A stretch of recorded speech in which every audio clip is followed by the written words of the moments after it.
Good morning, my dear students and faculty members who are watching this video on YouTube channel of Government Bangalore College D1. Myself, Dr. A.K. Gautam, Department of Zoology, Government Bangalore College D1. Dear students, जैसा कि आपको ज्ञात है, इन दिनों मैंने BSc first year zoology के third paper developmental biology के लिए एक सीरीज़ प्रारंभ कर रखी है, जिसमें मैंने पिछले व्याख्यान में fat map, gastrulation, gametogenesis, fertilization आदि डिस्कस किया है। और आज मैं आपके साथ formation of primitive streak in birds और चिक या फॉर्मेशन ऑफ मीजोडर्म का निर्माण आदि रेखा अवस्था, ये बहुत इंपॉर्टेंट क्वेश्चन आता है एग्ज़ाम के अंदर। बहुत अच्छा टॉपिक है जिसको आप समझिए। चिक के इंक्यूबेशन के बाद में, डेवलपमेंट के बाद में 24 घंटे की जो अवस्था होती है उसके अंदर 4 सोमाइट्स बनते हैं और उससे पूर्व प्रिमेटिव स्ट्रिक बनती है। कैसे बनती है ज़रा वो समझिए।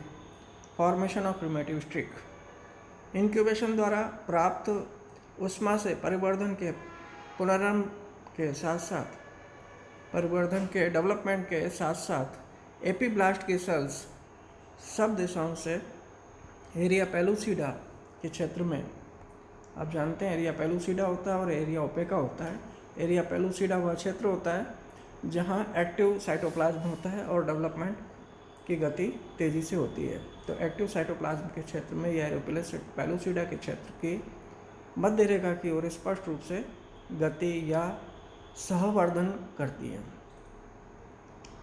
पेलुसिडा क्षेत्र के मध्य पश्च सिरे पर जो भ्रूण के पुच्छीय सिरे का प्रतीक है, भावी लेटरल प्लेट मीजोडर्म कोशिकाओं के एकत्रित होने से एक चौड़ा स्थूलित क्षेत्र बनता है, एक चौड़ा मोटा क्षेत्र बन जाता है जो आदि रेखा या प्रिमेटिव स्ट्रिक का आरंभ होता है।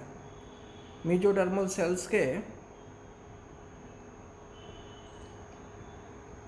अधिकाधिक जमाव से आदि रेखा आगे की ओर दीर्घित होकर एक स्पष्ट काली अपारदर्शी पट्टी या रेखा बनाती है। तो यहाँ देखिए आप डायग्राम के अंदर, मैं आपको दिखाता हूँ। ये सिफेलिक एंड है और नीचे वाले ये कॉडल एंड है। इसमें एरिया ओपेका, बाहर की ओर का जो डार्क कलर का रीजन है एरिया ओपेका है, और अंदर की ओर का जो रीजन है एरिया पेलुसिडा है। तो ये जो beginning of primitive streak with thickening और थिकंड ब्लास्टोडर्म है, ये ऊपर से नीचे की ओर सेल्स आती हैं। और देखिए इसमें मैं मार्कर से दिखा रहा हूँ, ये एरिया ओपेका है, अंदर का एरिया पेलुसिडा है। तो मीजोडर्मल सेल्स गैस्ट्रुलेशन के समय ऊपर से और मुँह करके नीचे की ओर आती हैं और ऊपर एक उभार के रूप में उत्पन्न करती हैं, बनती हैं। और यह उभार बिगनिंग ऑफ प्रिमेटिव स्ट्रिक है, ये प्रिमेटिव स्ट्रिक का प्रारंभ होता है ये। और यहाँ एक थिकंड ब्लास्टोडर्म बन जाती है, एक मोटी ब्लास्टोडर्म का निर्माण हो जाता है। यहाँ आप देखिए ब्लास्टोडर्म की सेल्स जब और आगे की ओर बढ़ती हैं तो एक ग्रूव या खांच या नाली की तरह की संरचना बढ़ जाती है। यह सिफेलिक एंड है और नीचे का जो है ये कॉडल एंड है। तो ये जो बाहर की लेयर्स हैं डार्क कलर की, जो मैंने पहले वाला डायग्राम में दिखाया था, ये एरिया ओपेका है और अंदर वाला एरिया पेलुसिडा है। यहाँ पर ये मीजोडर्मल सेल्स आगे की ओर बढ़ती हैं, इधर से ऐसे आती हैं, इधर दूसरी तरफ से भी ऐसे आती हैं और ऊपर की ओर प्रोमोट करती हैं, बढ़ती हैं, वृद्धि करती हैं और एक प्रिमेटिव रेज बन जाता है, प्रिमेटिव ग्रूव बन जाती है। जो खांच बन जाता है वो प्रिमेटिव ग्रूव बन जाती है और आगे की ओर एक नॉट जैसी संरचना बन जाती है, गांठ जैसी संरचना बन जाती है। और इस गांठ को प्रिमेटिव पिट कहते हैं और इसको हैंसन्स नोड भी कहते हैं। तो इस तरीके से प्रिमेटिव स्ट्रिक का निर्माण होता है और यह 16 आवर्स की अवस्था में, 16 घंटे की अवस्था में प्रिमेटिव स्ट्रिक का निर्माण होता है।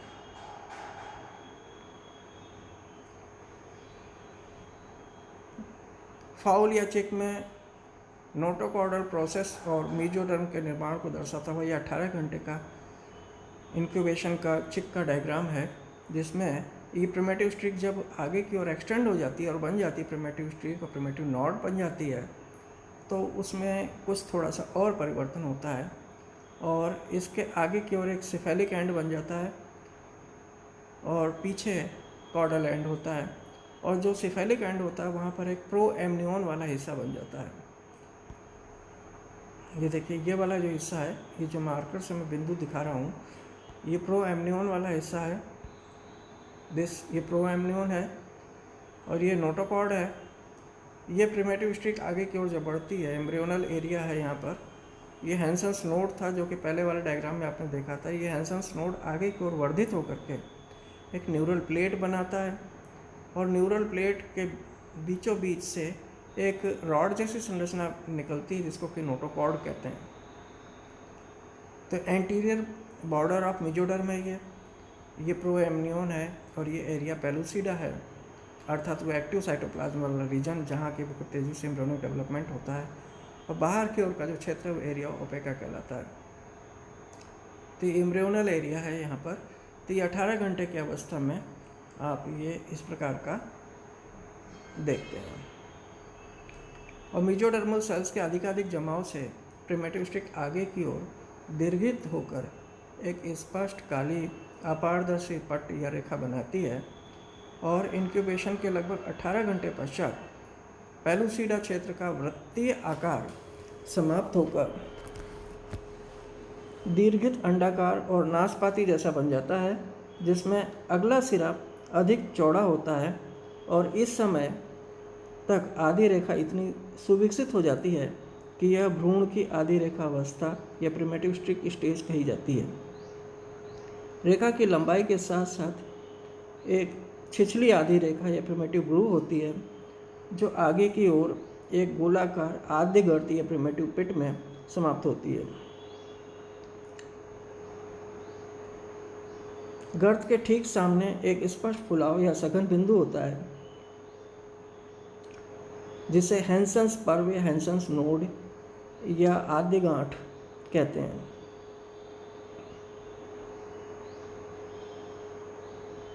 यह अनुमानित नोटोकॉर्ड और न्यूरल ट्यूब के फर्श की कोशिकाओं द्वारा बनता है। खांच के मोटे होने से या स्थूल होने से उसके किनारे जो हैं आद्य कटक या प्रिमेटिव रेजी या फोल्ड्स बनाते हैं और आद्य क्षेत्र, और यहाँ पर कोई छिद्र न हो करके आद्य रेखा और खांच मेंढक और रेप्टाइल्स में ब्लास्टोपोर के सम्मिलित ओष्ठों के तुल्य समझे जाते हैं, जबकि आद्य गांठ ब्लास्टोपोर के पृष्ठ ओष्ठ को निरूपित करती है और पूर्ण विकसित आद्य रेखा पेलुसिडा क्षेत्र के पश्चिमी किनारे से आगे की ओर 2/3 दूरी तक फैल जाती है। परंतु इंक्यूबेशन के दूसरे दिन की समाप्ति तक यह धीरे धीरे विलुप्त हो जाती है और इसके अवशेष, इसके जो रेजिड्यू होते हैं, कुछ भ्रूण की कुछ कोशिकाओं में कुछ अवास्करीय क्षेत्र में, मतलब क्लोएकल रीजन में समाविष्ट हो जाते हैं। इस डायग्राम में आप देखिए, ये मेजोडर्म के निर्माण को दर्शाने वाला डायग्राम है। तो ये प्रिमेटिव स्ट्रिक है, ये वाला रीजन। बाहर का जो हिस्सा है वो एक्टोडर्म है, बीच में यहाँ पर ये मेजोडर्म बनती है। ये ऊपर की जो एक्टोडर्म की सेल्स हैं, ये ऐसे दोनों तरफ से देखिए, ऐसे जो एरो दिखाया गया है, इस एरो की तरफ से ऐसे निकल के एक्टोडर्म और मेजोडर्म के, एक्टोडर्म और एंडोडर्म के बीच में चली जाती हैं, धंस जाती हैं। एक्टोडर्म ये और एंडोडर्म ये उसके बीच में चली जाती है। तो ये प्रिमेटिव स्ट्रिक के ऊपर प्रिमेटिव ग्रूव बनती है। ग्रूव बनने के बाद में मेजोडर्म की सेल्स ऐसे निर्मित होती हैं। एक्टोडर्म की सेल्स ऊपर से नीचे की ओर ऐसे दोनों दिशाओं में जाती हैं और एक मेजोडर्म का लेयर बन जाता है। तो इस प्रकार से मेजोडर्म को दर्शाने वाला डायग्राम है। तो फॉर्मेशन ऑफ मेजोडर्म होता कैसे है?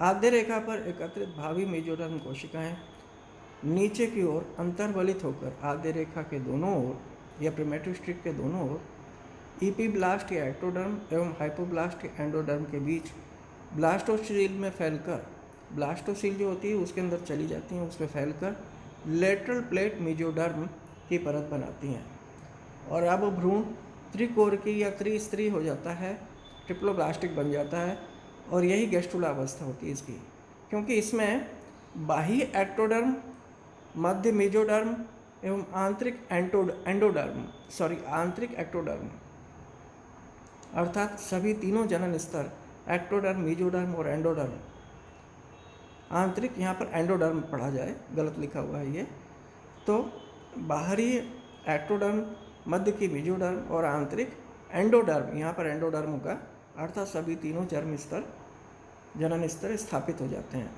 और दो पंख समान परतों के रूप में मेसोडर्म लगभग पूरे पेलुसिडा क्षेत्र में फैल जाता है और मेसोडर्म के दो अग्र पार्श्व श्रृंग आगे बढ़कर परस्पर मिल जाते हैं और सामने की ओर कुछ समय के लिए एक मेसोडर्म रहित क्षेत्र को घेरते रहते हैं, जिसे प्राक उल्व या प्रोएमनियोन के नाम से जाना जाता है। जैसा कि मैंने डायग्राम में दिखाया था, प्रोएमनियोन ऊपर का सेफेलिक एंड पर जो हिस्सा होता है वो प्रोएमनियोन होता है और बाद में मेसोडर्म भ्रूण के ओपेका क्षेत्र में, एरिया ओपेका में फैलने लगती है और जिससे ओपेका क्षेत्र का अधिकांश भाग भी त्रिस्तरीय हो जाता है, ट्रिप्लोब्लास्टिक हो जाता है। तो इस तरीके से आप देखिए प्रिमेटिव स्ट्रीक का फॉर्मेशन होता है।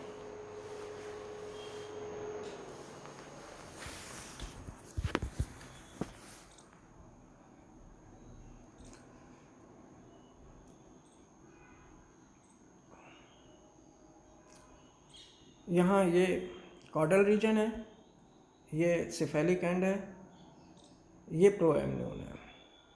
तो सबसे पहले क्या होता है, प्रिमेटिव स्ट्रिक बनती है ये, और प्रिमेटिव स्ट्रिक की बिगिनिंग ऐसे होती है, ये मेसोडर्मल सेल्स एक उभार के रूप में ऊपर की ओर जाती हैं, प्रिमेटिव स्ट्रिक का फॉर्मेशन यहाँ से शुरू होता है, ये बिगिनिंग है। फिर ये प्रिमेटिव स्ट्रिक बन जाती है, प्रिमेटिव ग्रूव बन जाती है, बीच में प्रिमेटिव पिट बन जाता है और आगे की तरफ हेंसन्स नोड बन जाता है। इसके बाद में इस डायग्राम में आप ये देखिए, ये एम्ब्रियोनिक रीजन के अंदर यहाँ पर न्यूरल प्लेट फॉर्म होती है, न्यूरल प्लेट के बीच में नोटोकॉर्ड बनने लग जाता है और नोटोकॉर्ड बनने के बाद में ये हिस्सा ऊपर का प्रोएमनियोन के रूप में परिलक्षित होने लग जाता है, दिखाई देने लग जाता है। और इस तरीके से इस डायग्राम के अंदर आप देखिए मेसोडर्म का निर्माण होता है, एक्टोडर्म, ये अंदर वाली एंडोडर्म, और ये प्रिमेटिव स्ट्रिक वाले हिस्से से, प्रिमेटिव ग्रूव वाले हिस्से से सेल्स अंदर की ओर धंसने लगती हैं, दोनों लेफ्ट और राइट साइड में, तो ये मेसोडर्म का निर्माण करती हैं इस तरह से। तो इस तरह से तीनों जर्म लेयर्स एक्टोडर्म, मेसोडर्म और एंडोडर्म बन जाती है। और अगले स्टेज में क्या होता है कि इस मेसोडर्म के अंदर विपाटन होता है, बीच में से स्प्लिटिंग होती है, तो सीलोम का निर्माण होता है। मेसोडर्म का वह हिस्सा जो कि एक्टोडर्म के साथ होता है सोमेटिक एक्टोडर्म कहलाता है, और जो सोमेटिक मेसोडर्म कहलाता है, और जो हिस्सा एंडोडर्म की तरफ होता है वह स्प्लैक्निक मेसोडर्म कहलाता है। तो यहाँ जो सीलोम बनती है वो एक कैविटी होती है जो कि लाइंड बाय सोमेटिक और स्प्लैक्निक मेसोडर्म होती है। तो इस तरीके से मेसोडर्म का निर्माण हो जाता है। तो इसको मैंने 2 लेक्चर्स में कंप्लीट किया है। अगले लेक्चर के अंदर मेसोडर्म का बनना, नोटोकॉर्ड का बनना, सोमाइट्स का बनना, ये सारा चीज़ें समझाया हुआ है। Thank you very much.